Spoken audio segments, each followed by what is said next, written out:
पसीना आने लगता हो, घबराहट होने लगती हो, एकदम तुरंत घबराहट हो जाए, चाहे दिन में हो चाहे रात में हो, घबराहट उत्पन्न, तो उसके लिए ध्रुमावती माता का नाम लीजिए और ध्रुमावती माता के नाम से गुड़ की 7 आप टुकड़े कर लीजिए, गुड़ की जो बट्टी होती है उसके 7 टुकड़े कर लीजिए। और ध्रुमावती माता के नाम से जहां पर गौरी और शंकर दोनों विराजमान हो, गौरी और शंकर का मंदिर यदि आप दर्शन करेंगे तो शंकर भगवान का जहां शिवलिंग हो और शिवलिंग के साथ में पार्वती जी शंकर के साथ नीचे ही बैठी हो, सामने दीवार पर या ऊंचाई पर ना।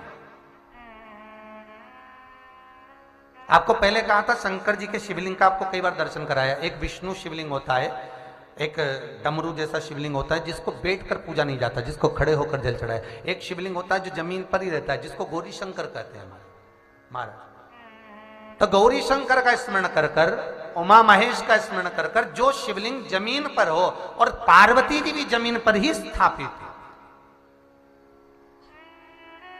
गौरी शंकर का स्मरण कर कर शुक्रवार के दिन शंकर भगवान पर प्रदोष काल में समय के शाम के समय पर सूर्य अस्त के कुछ ही क्षण में वो गुड़ की डिलियां आप शंकर भगवान को चढ़ा दीजिए और गौरी माता का स्मरण कर कर उसको उठाकर ले आइए।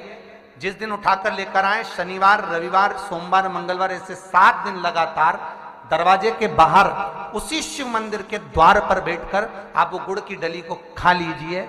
महाराज, जिंदगी में कभी घबराहट नहीं हो सकती, सिर दर्द नहीं हो सकता, बेचैनी नहीं हो सकती और पसीना नहीं आ सकता घबराहट के कारण। रात को चक सो आनंदमय, पर गौरी शंकर होना।